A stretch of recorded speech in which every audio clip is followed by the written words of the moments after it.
வணக்கம். இன்னைக்கு நாம எடுக்கிற போட்டோஸ், வீடியோஸ், முக்கியமான டாக்குமெண்ட்ஸ் இதெல்லாம் ஒரு 100 வருஷம் கழிச்சு இருக்குமா? சந்தேகம்தான். ஏன்னா நம்மளோட டிஜிட்டல் உலகம் ரொம்பவே பலவீனமானது. ஆனா ஒருவேளை நாம உருவாக்குற இந்த டிஜிட்டல் நினைவுங்களை 10,000 வருஷத்துக்கு அழியாம பாதுகாக்க முடியும்னு சொன்னா நம்புவீங்களா?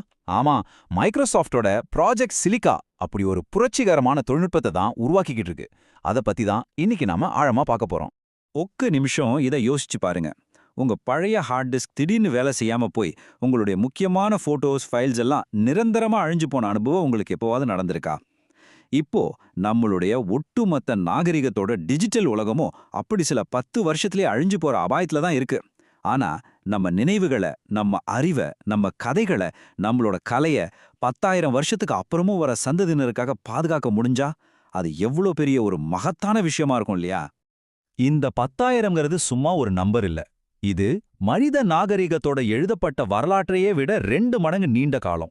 இதுதான் மைக்ரோசாஃப்டோட ப்ராஜெக்ட் சிலிக்கான் நமக்கு கொடுக்கிற ஒரு வாக்குறுதி. நம்ம ஹார்ட் டிஸ்க்கு சில வருஷத்துலயும், ரொம்ப காஸ்ட்லியான டேப் ஸ்டோரேஜ்லாம் ஒரு 50 வருஷத்துலயும் வீணா போயிடும். அப்படி இருக்கிற இந்த உலகத்துல 10,000 வருஷங்கிறதே கிட்டத்தட்ட ஒரு நித்திய மாதிரி. இது ஒரே ஒரு தலைமுறையோட கதை இல்ல, நூத்துக்கணக்கான தலைமுறைகளோட கதைகளை பாதுகாக்க போற ஒரு காலம். சரி, இந்த நம்ப முடியாத கண்டுபிடிப்போட ரகசியங்களை நாம தெரிஞ்சுக்கலாம் வாங்க. முதல்ல இந்த 10,000 வருஷ டிஜிட்டல் வரம்புன்னா என்னன்னு பார்ப்போம். அதுக்கப்புறம் எப்படி வெறும் வெளிச்சத்தை வச்சு ஒரு கண்ணாடியில வரலாற்றையே எழுத முடியுது, அது எப்படி இவ்ளோ காலத்துக்கு அழியாம இருக்குதுன்னு பார்க்கலாம். கடைசியா இதனால மனித குலத்துக்கு என்ன பயன், நம்ம நினைவுகளோட எதிர்காலம் எப்படி இருக்க போகுதுன்னு விரிவா அலசுவோம். சரி, முதல்ல இந்த ப்ராஜெக்ட் சிலிக்கானா அப்படின்னா என்ன? இதை தெளிவா புரிஞ்சுக்கணும். இது நம்ம டெய்லி யூஸ்க்கான ஒரு ஹார்ட் டிரைவ் கிடையாது. இது ஆயிரக்கணக்கான, ஏன் 10,000 வருஷங்களுக்கு மனிதகுலத்தோட மிக முக்கியமான டேட்டாவை பாதுகாக்கிறதுக்காகவே பிரத்யேகமா டிசைன் செய்யப்பட்ட ஒரு ஆவண காப்பகம். இதோட நோக்கம் ரொம்ப ரொம்ப பெருசு. பழங்காலத்துல எகிப்தியர்கள் பேப்பரஸ் தாள்கள்ல அவங்க வரலாற்றை எழுதி வச்சாங்க இல்லையா? அத மாதிரி நாம நம்மளோட டிஜிட்டல் தடயங்களை, ஒரு டிஜிட்டல் பாரம்பரியத்தை, ஒரு டிஜிட்டல் டைம் கேப்சியூல எதிர்கால சந்ததியினருக்காக உருவாக்கி வைக்க போறோம். 10,000 வருஷம் கழிச்சு யாரோ ஒருத்தர் நாம எப்படி வாழ்ந்தோம், நம்ம சாதனைகள் என்ன, நம்மளோட அறிவியல் கண்டுபிடிப்புகள், நம்ம இசை, ஏன் நம்ம செஞ்ச தவறுகளை கூட படிச்சு தெரிஞ்சுக்க இது ஒரு வழியா இருக்கும். இப்ப வாங்க ரொம்ப சுவாரஸ்யமான பகுதிக்குள்ள போலாம். இந்த நம்ப முடியாத டேட்டா ஸ்டோரேஜ் சாதனை நிஜத்துல எப்படி சாத்தியமாகுது? நாம சாதாரணமா பார்க்குற ஒரு கண்ணாடி துண்டை வச்சு ஒரு அழியாத நினைவகத்தை உருவாக்குறது எப்படின்னு தெரிஞ்சுக்க வேண்டாமா? இதுக்கு பின்னாடி இருக்கிற சயின்ஸ் என்ன? இந்த மேஜிக்கை சாத்தியமாக்குறது 3 விஷயம்தான். முதல்ல போரோசிலிகேட் கண்ணாடி. இது சாதாரண கண்ணாடி கிடையாது. லேப்லையும் நம்ம கிச்சன்ல இருக்கிற சில பாத்திரங்களையும் பயன்படுத்துவாங்க. இது ரொம்ப ரொம்ப வலிமையானது, சூட்டையும் கெமிக்கல்ஸையும் தாங்கக்கூடிய ஒரு ஸ்பெஷல் கண்ணாடி. 2வது ஃபெம்டோசெகண்ட் லேசர். கற்பனை செய்ய முடியாத வேகத்துல, அதாவது ஒரு செகண்ட பல கோடியா பெரிச்சா வர நேரத்துல ஒளி துடிப்புகளை வெளியிடும் ஒரு அதிநவீன லேசர். 3வது ஒரு சிற்பி கல்ல செதுக்கிற மாதிரி இந்த லேசர் கண்ணாடியோட மேல இல்லாம அதுக்குள்ளேயே மிக நுண்ணிய முப்பரிமாண வடிவங்களை செதுக்குது. இந்த டேட்டா கண்ணாடியில எழுதப்படுற ப்ராசஸ் எப்படி நடக்குதுன்னு கொஞ்சம் பொறுமையா ஸ்டெப் பை ஸ்டெப்பா பார்ப்போமா? முதல்ல எந்த கீறலும் இல்லாத சுத்தமான ஒரு சின்ன கண்ணாடி தகடு எடுத்துக்கிறாங்க. அப்புறம் அந்த ஃபெம்டோசெகண்ட் லேசரோட ஒளிக்கற்றைய கண்ணாடியோட மேற்பரப்புல இல்லாம அதுக்கு உள்ள ஒரு குறிப்பிட்ட ஆழத்துல ரொம்ப துல்லியமா ஃபோக்கஸ் பண்றாங்க. அந்த லேசர் பல்ஸ் கண்ணாடியோட மூலக்கூறு அமைப்புல ஒரு நிரந்தரமான சின்ன மாற்றத்தை உருவாக்குது. இந்த மாதிரி ஆயிரக்கணக்கான அடுக்குகள்ல பில்லியன் கணக்கான புள்ளிகள்ல மாற்றங்களை உருவாக்குறது மூலமா முப்பரிமாண வடிவங்கள் பதியப்படுது. இந்த வடிவங்களுக்கு பேர் தான் வாக்சல்கள். இதுதான் நம்ம டிஜிட்டல் டேட்டாவோட அழியாத வடிவம். இந்த வாக்சல்ங்கிற வார்த்தை தான் இந்த டெக்னாலஜியோட இதயமே. நமக்கு பிக்சல் பத்தி தெரியும். அது ஒரு தட்டையான 2D பரப்புல இருக்கிற ஒரு புள்ளி. ஆனா ஒரு வாக்சல் அப்படி இல்ல. அது ஒரு முப்பரிமாண வெளியில, அதாவது 3Dல இருக்கிற ஒரு புள்ளி. இன்னும் சிம்பிளா சொல்லணும்னா, ஒரு பேப்பர்ல எழுதுறது பிக்சல்னா, ஒரு முழு புத்தகத்தோட ஒவ்வொரு பக்கத்துக்குள்ளேயும் வார்த்தைகளுக்குள்ளேயும் எழுத்துக்குள்ளேயும் தகவலை பதிக்கிறது தான் வாக்சல். இதனால ஒரு சின்ன கண்ணாடி துண்டோட மேற்பரப்புல மட்டும் இல்லாம அதோட முழு கன அளவுலையும், அதாவது மேலும் கீழும் பக்கவாட்லையும் எல்லா பக்கமும் டேட்டாவை சேமிக்க முடியுது. இதுதான் அதோட பிரம்மாண்டமான ஸ்டோரேஜ் திறனுக்கு முக்கிய காரணம். சரி, இந்த டெக்னாலஜி எப்படி வேலை செய்யுதுன்னு தெரிஞ்சுக்கிட்டோம். ஆனா அது எப்படி 10,000 வருஷம் தாக்கு பிடிக்குது? எது அதை இவ்வளவு வலிமையானதா, கிட்டத்தட்ட அழியாததா மாத்துது?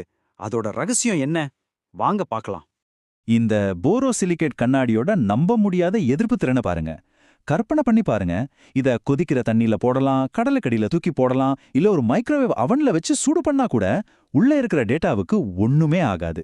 இது ஒரு நூலகம் தீயிலையும் வெள்ளத்திலையும் காலத்தோட அரிப்புலையும் அழியாம நிக்கிற மாதிரி. சக்தி வாய்ந்த காந்த புலங்களோ இல்ல ஒரு அணுகுண்டு வெடிச்சா வர்ற மின்காந்த துடிப்புகளால கூட இதுல இருக்கிற டேட்டாவை அழிக்க முடியாது. இது கிட்டத்தட்ட ஒரு அழியாத சேமிப்பு கிடங்கு. இந்த ஒப்பீட்டை பாருங்க. ப்ராஜெக்ட் சிலிக்காவுக்கும் இன்னைக்கு நம்ம பயன்படுத்துற ஸ்டோரேஜ்க்கும் இருக்கிற மலைக்கு மடுவுக்குமான வித்தியாசத்தை இது ரொம்ப தெளிவா காட்டுது. நம்ம ஹார்ட் டிஸ்க்லாம் 10 வருஷம் தாங்கிறதே பெரிய விஷயம். அதுவும் சரியான வெப்பநிலை ஈரப்பதமெல்லாம் கொடுத்து பார்த்துக்கணும். ஆனா சிலிக்கா 10,000 வருஷம் எந்த மெயின்டெனன்ஸும் இல்லாம. ரொம்ப முக்கியமான விஷயம் என்னன்னா, மத்த எல்லாத்துலயும் டேட்டாவை டெலீட் பண்ண முடியும், மாத்த முடியும். ஆனா சிலிக்காவுல ஒரு தடவை எழுதிட்டா அது கல்லுல செதுக்கின சாசனம் மாதிரி நிரந்தரம். இப்ப இந்த சின்ன கண்ணாடி துண்டோட கொள்ளளவு பாருங்க. அப்பாப்பா, கிட்டத்தட்ட 4.8 தெராபைட். இது எவ்வளோன்னு புரியலையா? சொல்றேன் கேளுங்க. நீங்க உங்க வாழ்நாள்ல படிக்கிற எல்லா புத்தகங்களையும், பார்க்கிற எல்லா படங்களையும், கேட்கிற எல்லா பாட்டையும், அதாவது கிட்டத்தட்ட 20 லட்சம் புத்தகங்கள் அல்லது 5000 உயர்வரையறை திரைப்படங்களை இந்த ஒரே ஒரு சின்ன கண்ணாடி துண்டுல அடக்கிடலாம். இது ஒரு முழு பிரம்மாண்டமான லைப்ரரியே உங்க உள்ளங்கையில வச்சிருக்கிற மாதிரி. ஆக, இது வெறும் ஒரு புது ஸ்டோரேஜ் டிவைஸ் மட்டும் இல்ல, அதுக்கும் மேல. இதோட உண்மையான முக்கியத்துவத்தை புரிஞ்சுக்கணும்னா இது நம்ம நாகரிகத்துக்கு எப்படி பயன்பட போகுதுன்னு பார்க்கணும். இது மனித குலத்தோட எதிர்காலத்தையே மாத்திர சக்தி கொண்ட ஒரு விஷயம். யோசிச்சு பாருங்க, இந்த மாதிரி ஒரு நிரந்தர ஸ்டோரேஜ் எதுக்கெல்லாம் பயன்படும்?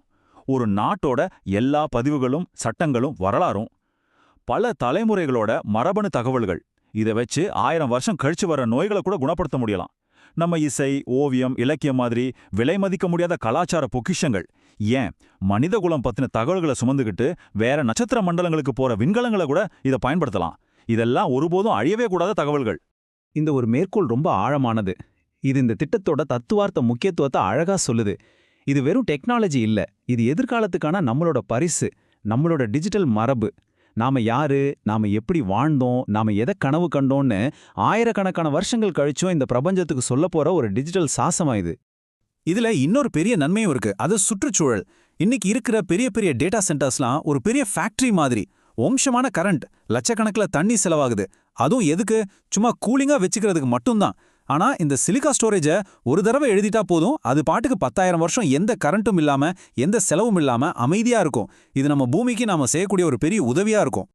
இந்த அற்புதமான ஐடியா ஒரே நாள்ல திடீர்னு வரல. இதுக்கு பின்னாடி பல வருஷ அறிவியல் ஆராய்ச்சி இருக்கு. முதல்ல ஆஸ்திரேலியால இருக்கிற விஞ்ஞானிகள் லேசர் வச்சு கண்ணாடியில எழுத முடியும்னு நிரூபிச்சாங்க.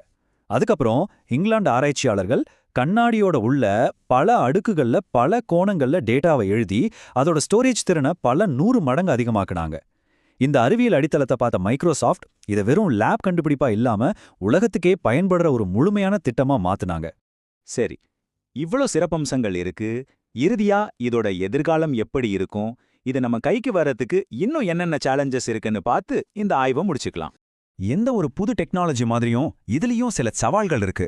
இதை உருவாக்குறதுக்கான செலவு இப்ப ரொம்ப அதிகம். டேட்டாவை எழுதுறதுக்கு ரொம்ப நேரம் ஆகுது.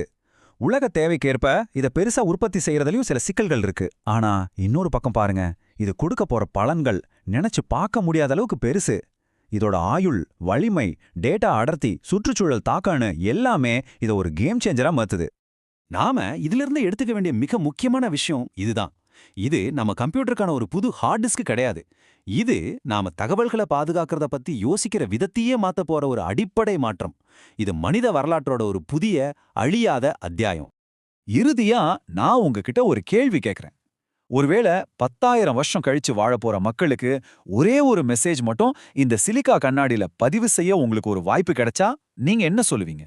நம்ம காலத்தை பத்தி அவங்க என்ன தெரிஞ்சுக்கணும்னு நீங்க விரும்புவீங்க?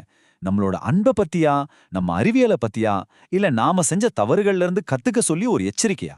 யோசிச்சு பாருங்க.